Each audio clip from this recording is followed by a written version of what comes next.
Hey YouTube, I got my videos out of order because I forgot to include y'all on something.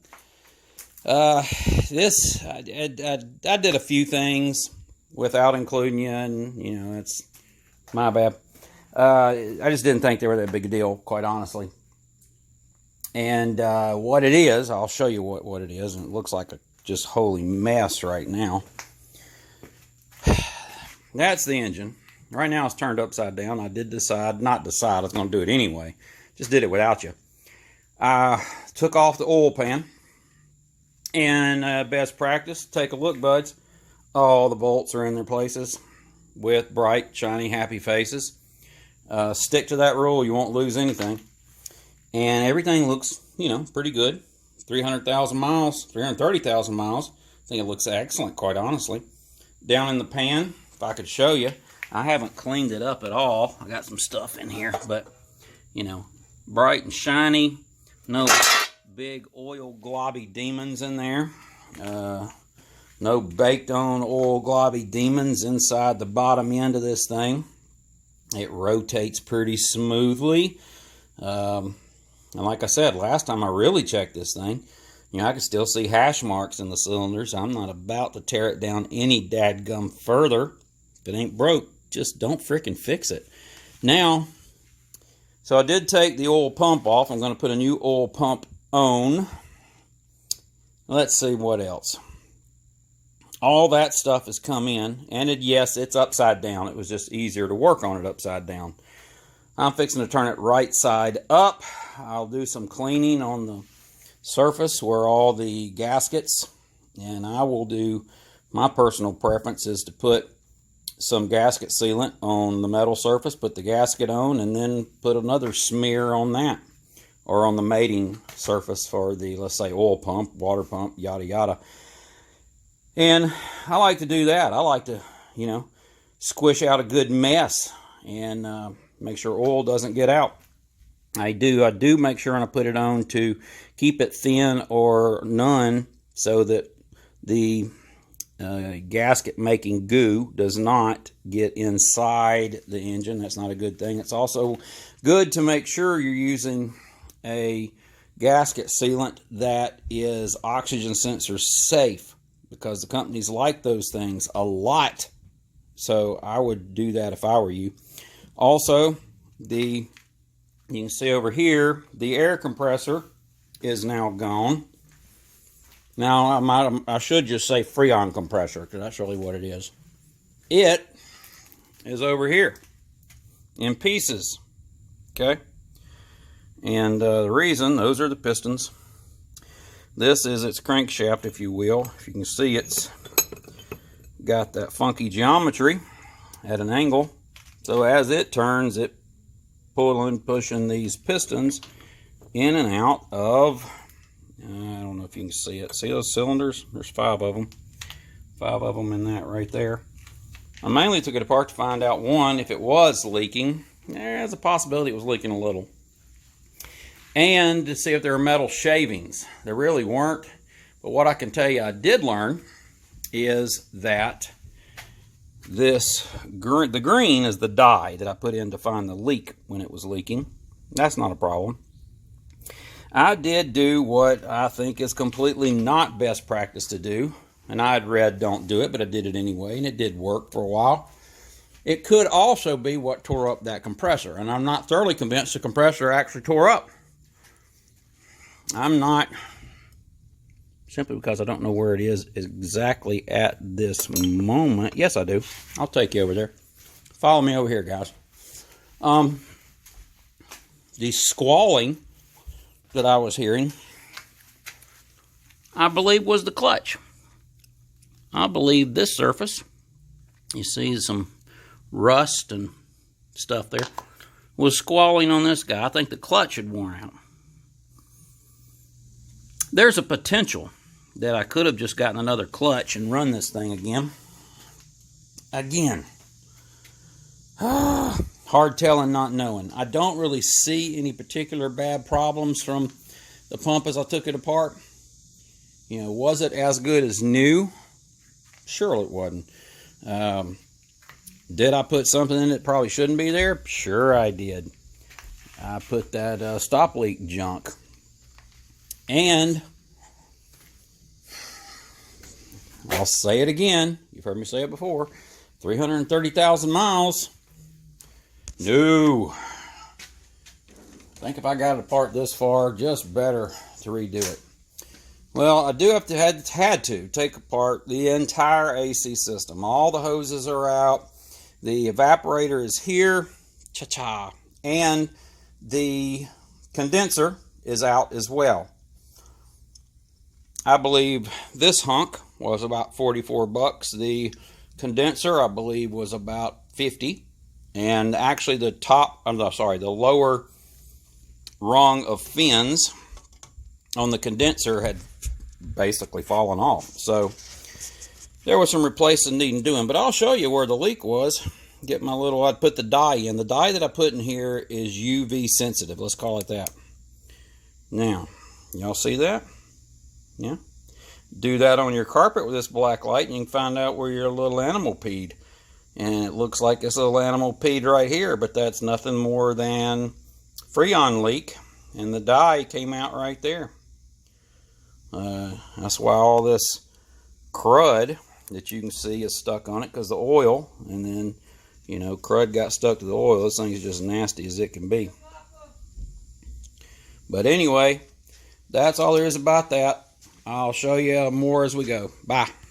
Okay, tubes.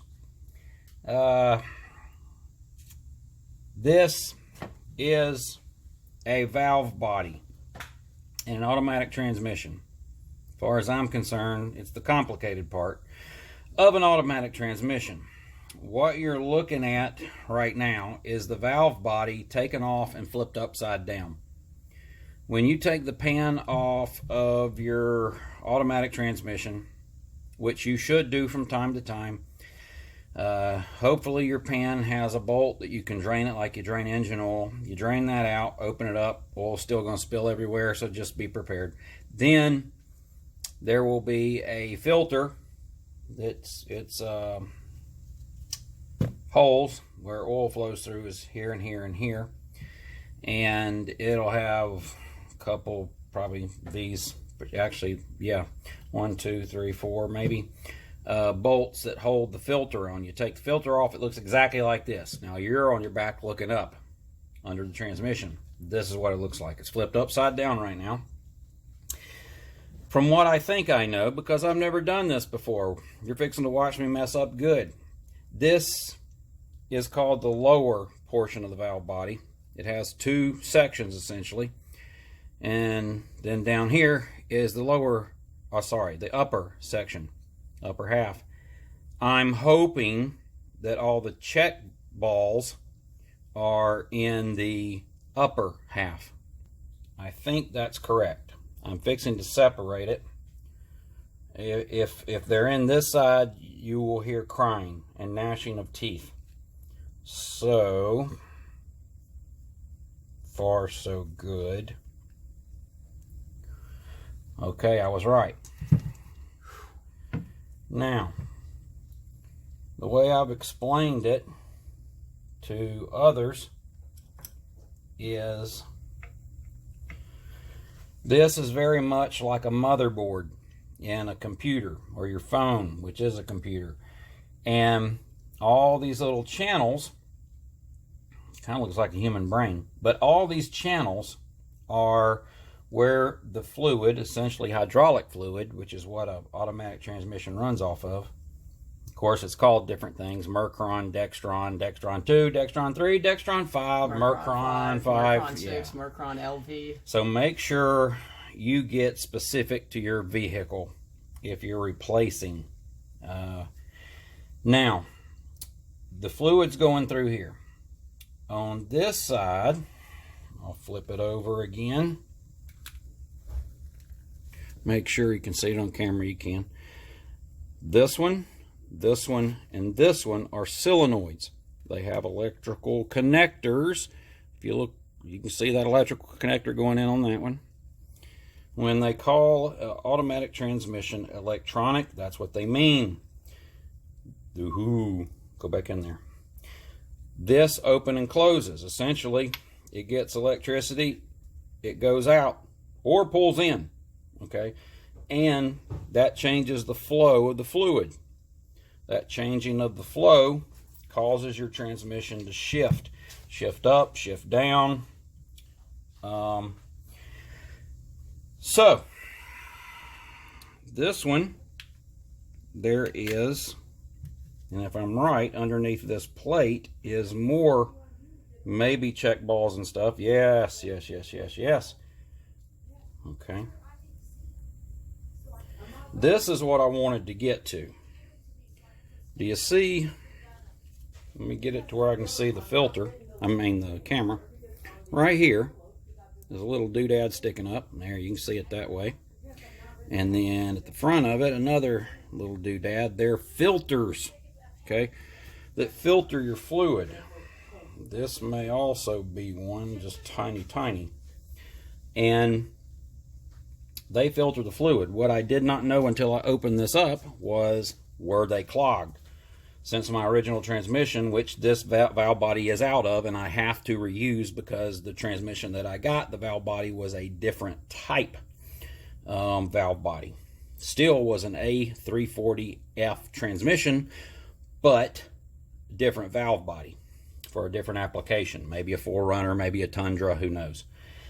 Anyway, I needed to check, since I was putting my old valve body back on the newer transmission with less miles on it, that these filters were not clogged up. They do not seem to have any metal particles at all, which is dandy, because that means the bigger filter underneath this one that I talked about in the beginning, it did its job. It stopped all the parts, okay? Particles.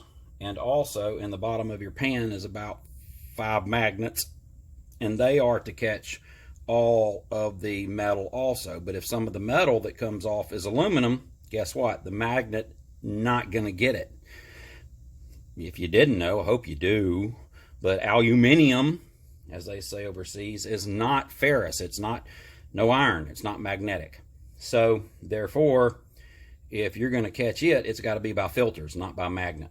So that's the way that ball bounces. Right now, it looks like I'm in dandy shape. I will check this stuff out further. You can see my gaskets are peeling off rather easy. This is a metal plate. It's sandwiched. Okay. Make sure you see that. There's the, you can see it. And these are very specific. You can see it's a complicated little situation here. But this one goes on to the lower portion of the valve body, and it fits exactly. Okay. Now I'm just kind of leave things like this. I'm gonna take a little closer look at what I see in here. I'll take it out in the sunshine so I can see a little better. But now I know. And also, for you, if you ever do it, you know this metal plate, hang on to it, because it will keep the check balls that are, oh Lord, I know I'm out, no I'm not out of camera, the check balls that are in here, which they are, I just don't have my glasses on and can't exactly see them. It will keep them from falling out, as long as you keep this metal plate adhered to the valve body. And of course these aren't going to fall out because of the way they're oriented. That's it. I appreciate it. I hear my wife yelling, so I better turn this off and go figure out what's up. Get back with y'all later. Okay, we're back. I've had I think since splitting this apart, I've had 3 heart attacks, and I'm feeling a little better. By the way, that's completely a joke. I haven't actually had real heart attacks, but if my heart was in compromise, I certainly would have. This is the lower portion of the valve body. And this was not the problem. I just got through cleaning this up. Of course, last time you saw me, I think you saw me with this, with the metal plate and the two gaskets on either side, along with the filters slash strainers, which were clean. Now I made sure they're completely really clean, and it won't be going back together like this. See what that looks like. There we go. Hello. Because I have new gaskets coming. I have no doubt they will be the wrong ones. Okay, the problem child. Show you what I found. We'll make a better video later when I put it all back together.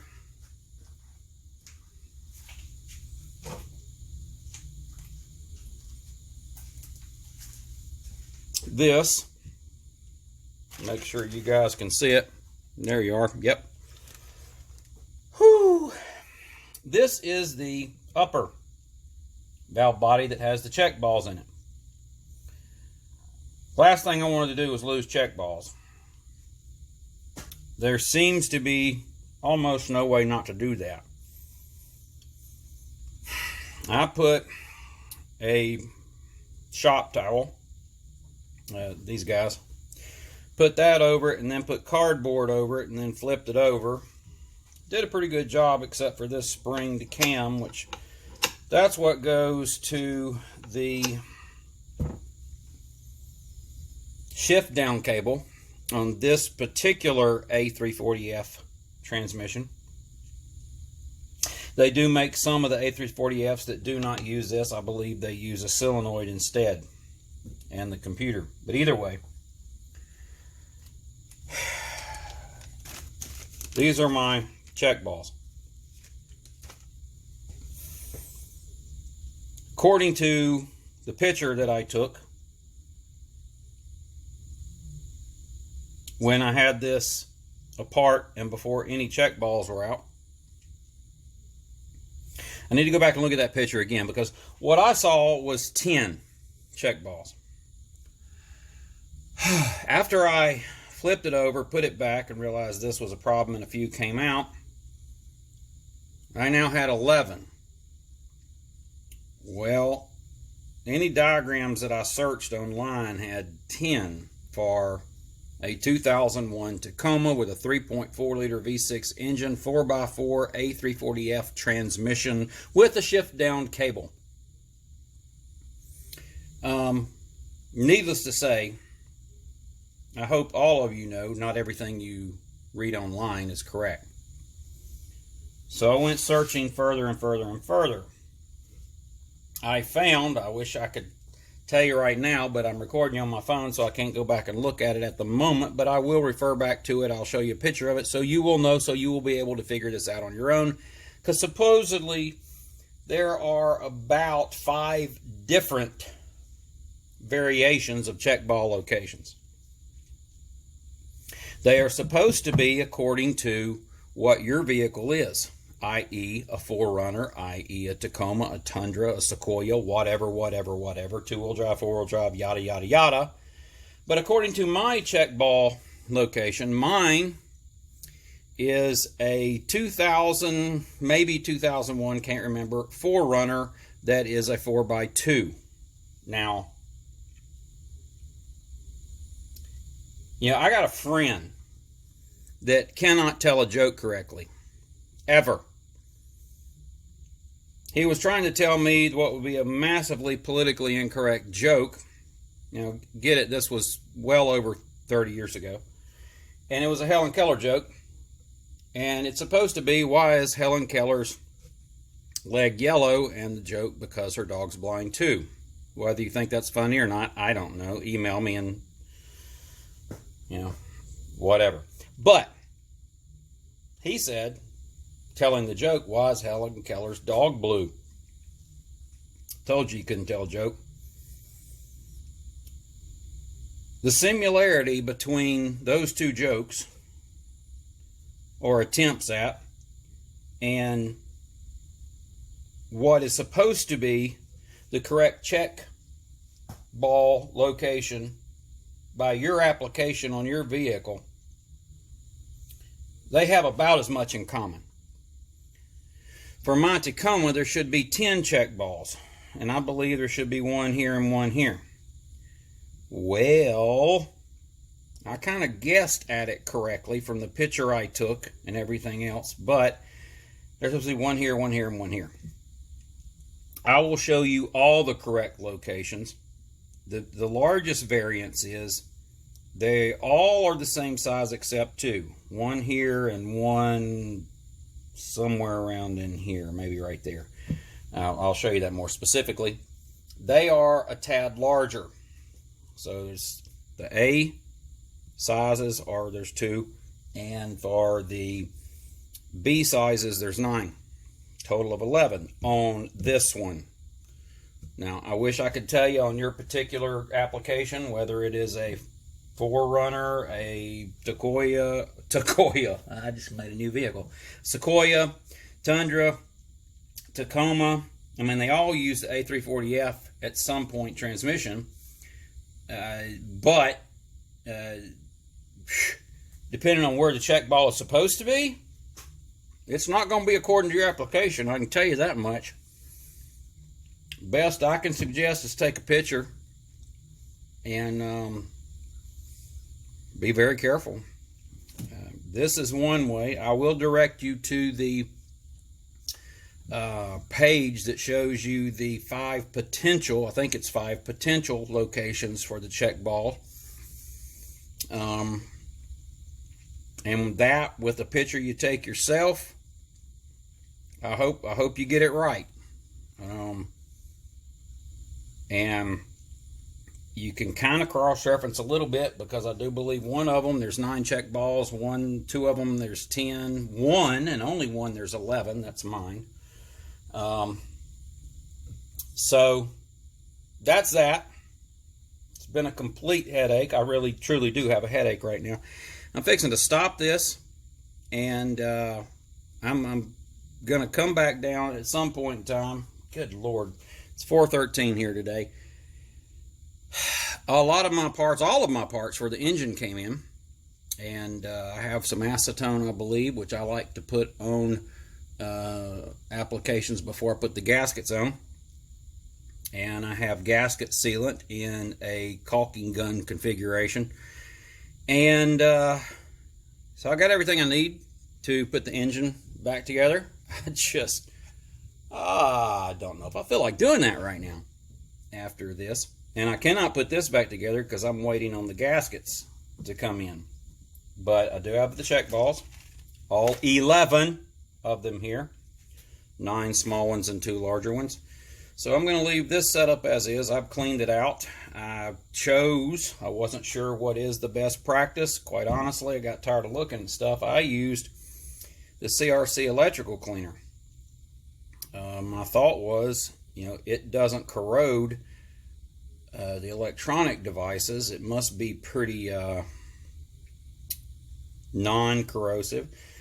I think it's the same thing they use to clean off mass airflow sensors, which has to be very, very, very, very non-corrosive, because those things are thinner than a human hair and expensive if they get messed up, and they throw off your computer when they get dirt on them or dust. So I think the CRC mass airflow sensor cleaner and this are practically the exact same thing. Matter of fact, I've used it for that, and it's worked well without damaging the mass airflow sensor. And I used it on this to just spray and clean out, and there was some nastiness. There was even a little bit of water, and this evaporates. It's very what's the word? Combustible. It evaporates, at least in the world of chemistry. I don't think I said the right word. Combustible. That's not the right word. Oh, man. Yeah, email me and tell me. I can't remember. It's a word for chemistry that sounds like it will explode, and that's generally how we use it, but it really means it evaporates quickly. If I remember, I'll tell you. I'm just having a headache. Anyway. Volatile. Maybe that's it. Whatever. I'll figure it out. it does a great job at cleaning this, and I do not believe it hurts or damages anything. I tried to keep it away from the, let's say, the valves and sliders in here. They do have some type of rubber on the plungers. Don't really want to get other stuff on that other than the fluid that's supposed to be on them. And other than that, I'm going to let this stuff evaporate, that it's really good at doing.